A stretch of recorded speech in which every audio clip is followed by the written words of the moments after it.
First of all, thank you very much for having me here at the Inspire series. It's worked dramatically. I'm already inspired to be addressing this really august intellectual gathering of people from Harvard, a place that my mother thought I will never reach. But you know what? A lot of people have spoken before me and eloquently and described their dreams for India and given figures and facts that either are skeptical and, like Mr. Wilbur says, aspirational. But I'm just an actor. And I'm going to just give you my dream shamelessly, because that's the thing that I can do best. And by that I mean, when we talk of dreams, we have one of our greatest scientists and philanthropists, Dr. Abdul Kalam, and he said something which is very interesting. He said, dreams are not what you have when you sleep. The true dreams are the ones that don't let you sleep. He said that when you have that dream once, it's a dream. When you have it twice, it becomes a desire. And when you see it for the third time consecutively, it becomes a passion, an aim, and a goal. And that is the passion with which I want to see this fantasy that I have for India 2030. And Abraham Lincoln also was a dreamer. And, but he said one thing that makes most sense in trying to achieve this goal that I have dreamt for my nation. He said, if I have 6 hours to cut down a tree, then I will spend the first 4 hours sharpening the axe. There's a great philosophy in that.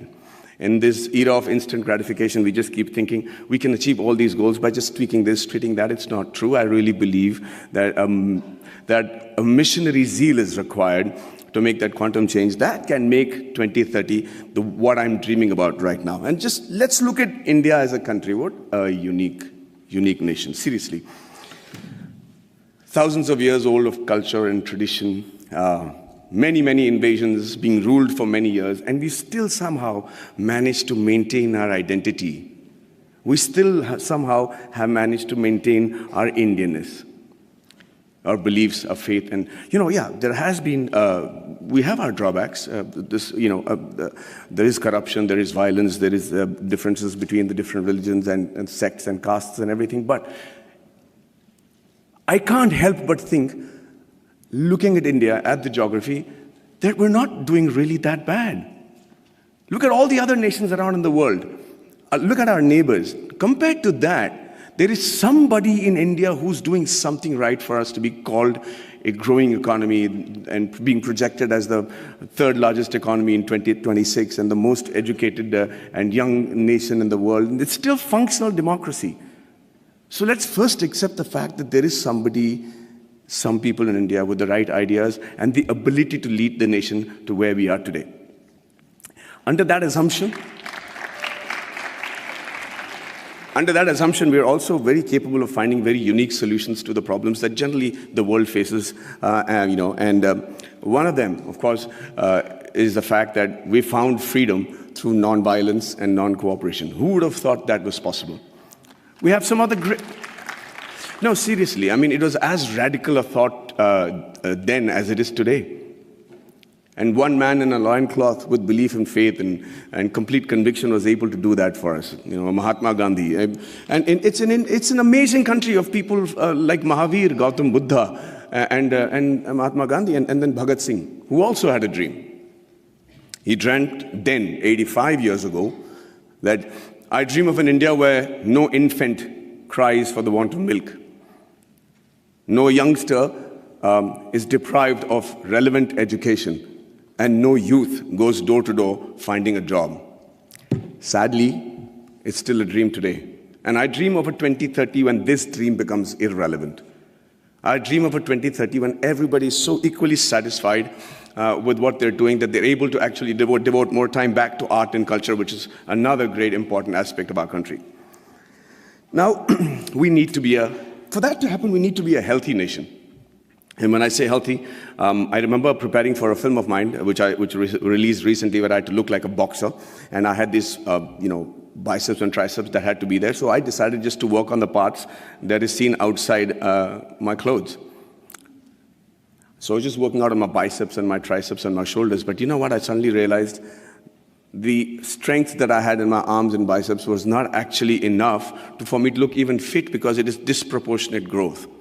It is the kind of growth that will not make you fit or strong, but actually make you look inadequate. And that is what is happening to India today. Everybody says we are the largest economy, we're going to be the most populated country in the years to come. And with economic superpower and supremacy in rocket and space technology, which I'm privy to, and then the IT giants and smarter cities. But ladies and gentlemen, I really believe that more than smarter cities, we require smart villages. And this is going to be primarily what I talk about today. You know, a nation is only as strong as its weakest link, and rural India is our weakest link. See, it's important that that growth and progress goes hand in hand with the villages also getting onto the same train towards economic freedom, superpowerdom, all the terms that have been coined for a successful country. But that is not happening. The reason being, we're beginning to ignore them. We're beginning to actually believe that this is a very interesting line that I've found, where they say that everybody believes that they know what is required for getting the underprivileged and the poor up to speed with the rest of the country. Okay? And we always start assuming that this is what they want. This is how we can help the poor and the villages, and this is what they need. And we can't be more wrong. Because when you assume, and as the spelling goes, you make an ass of you and me. I'm going to tell you how that happened to a friend of mine. His name was, he's a very profound doctor, a gastroenterologist, and he got a call from his patient, Mr. Abdul, who said, Dr. Saab, my wife is really, really ill, and she's got a big stomach ache, and she can't sit, and she can't sleep, and she's in big pain. Can I come and visit you? And he said, yeah, by all means. And like all patients today, he has done his research, he's gone into the internet, and he said, usko ye ho sakta hai, wo ho sakta hai. And the doctor said, don't worry, let me handle it. And he checked her out, and he said, she has an infected appendix, so I have to do a surgery, and she'll be fine. The surgery was done, he was fine, and Abdul was a happy man. 1 year later, he calls back the doctor and says, sir, my wife has got a stomachache, please do the appendix operation, she'll be fine. Dr. Manoj said, listen, I'm the doctor, let me diagnose what I have to, please bring her to the clinic and we'll fix it up. He says, yes sir, fix up that operation date, we'll do it in half an hour and we'll be back, she needs her appendix removed. So now he's losing his patience. He says, let me do the diagnosis, Abdul, bring her to the clinic. And he's still insisting, and finally the doctor lost it and he said, listen, I'm the doctor, and let me tell you that every human being has only one appendix, and I've already taken out the appendix. So please don't tell me how to do my job. Abdul waited very patiently for the doctor to finish with his assumptions, and then he shot back very meekly. He said, sir, I agree with you. Every human being can have one appendix, but a man can have two wives, right?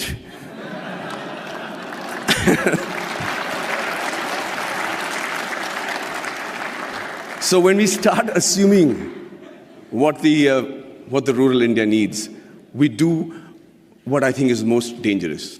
In my vast experiences of shooting in really rural Indias, and villages and small kugramams, like they call it in Tamil, really small places, I realized, shockingly, that the biggest financial burden for a person of this particular village, would you all be able to guess what his biggest financial burden is? 5 minutes? Hey, so I'm going to speak for 20 today. I'm going to reduce the number of questions. I'm prepared. Is that okay? Okay, so can you all tell me, anybody, quick answers, anybody know which is the biggest financial burden for a man in one of these small villages? Sorry? Theft. Health. Okay. No, not health. Not the marriage of a daughter, not education, not, sorry? Liquor. Thank you for reminding me, but no. Say that again? Dowry, no. No. No. No. Oh, let me put you out of your misery. No, I'm saying, what does he need financial assistance for? The answer is the untimely death of a relative, of a senior in their family. That is the one occasion he can't prepare for. There is one occasion where the ceremony demands that he spend a certain amount of money, feed a certain amount of people, use the funeral the expenditures, and that's where he takes the loan, and that's where he gets indebted, and that's where, to escape that particular embarrassment and humility of not having the ability to perform the function every year as is expected of the Indian tradition, that he decides to leave the village because he's made to feel inadequate.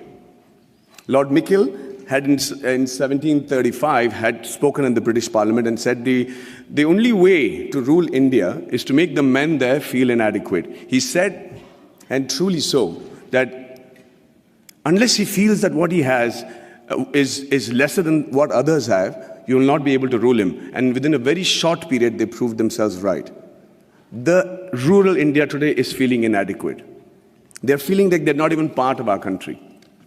And what happens with that is, they start then looking at opportunities in villages and saying better education, better health, better lifestyle, and no humility for not having performed the funeral properly. They decide to give up who they are and move to the cities. And who they are is what is more important for us to understand. Who they are actually the timekeepers and the bookkeepers of our deep-rooted traditional culture and stories. You should see how tradition and culture flourishes in a happy village in India. We don't have psychiatrists as a big fashion thing in India, and they still manage to maintain a great level of sanity.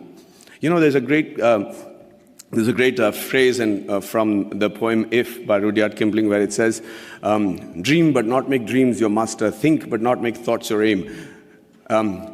Meet with triumph and disaster and treat those two impostors just the same. It's very easy to say it, but how do you treat those two impostors just the same? The answer lies in the tradition and the culture and the books and the epics that are so prominent and predominant in our country.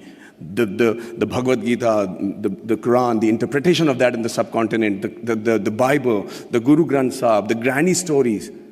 And you know how to handle the diversities and the setbacks, and you're able to sit back, reassemble yourself, come back and fight with the same glory again. And when you don't give a villager that, we're depriving ourselves of what I think is one of the most important survival tool in today's world, which is the culture and tradition. So I dream of a 2030 where rural India is as developed as the rest of the world, was as aspirational as the rest of India, and where the villager is provided with the same opportunities as it is available in the cities. And after a hard day's work, a villager is actually able to come back, sit down, have a drink, put his feet up, and start thinking about art and culture and poetry. That would be a dream that I have for 2030, a practical dream that I have for 2030. And the dreams that your parents and my parents had when we were in college, urban middle class, where everything revolved around the boy studying hard, getting into a technical college of a repute, and then getting into a reputed management college, and finally, the green card. And if it was the girl, then it was a spouse with a green card. I dream of a 2030 where students the world over will dream of a blue card, will dream of having once actually come to India and study and imbibe the knowledge that we have as a nation. It used to be true. We were the first university in the world. Nalanda was a university where people came in from far and wide. So it's not a pipe dream. It's a practical dream that I have, and I think that's easily attainable. And finally, before I wind up, I think I dream of a 2030 where we have a meritocratic electoral base which selects its leaders and whose leaders believe that it is more important to serve with a missionary zeal to serve the nation rather than rule it.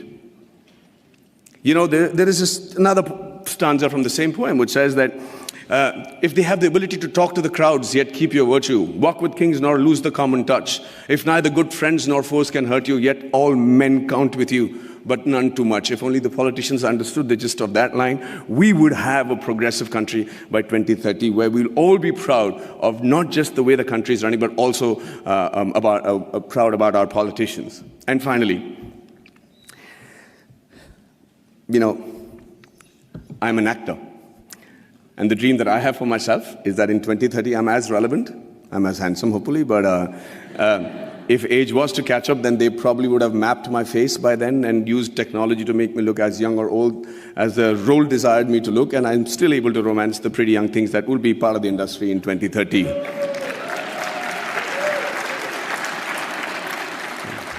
Well, I see that's got many guys going. Yeah. And finally, as an actor, I'm used and prone to dialogues. I love to speak dialogues, and I recently found a line that blew me apart, and I thought was a phenomenal Hindi film dialogue, where this great gentleman had said that whatever I am today, and all the achievements that has been possible by me, and what will eventually also be possible by me in the near future, is all because of my angel mother. Do you know who said that? Do you know who said that? Shockingly, Abraham Lincoln. So I dream of a 2030 where every Indian says the exact same thing about his mother, and not just about his mother, but also about his motherland. And also, for the sake of posterity, about his mother-in-law. But hey, ladies and gentlemen, what do I know? I am an actor. Thank you very much for your patient hearing, and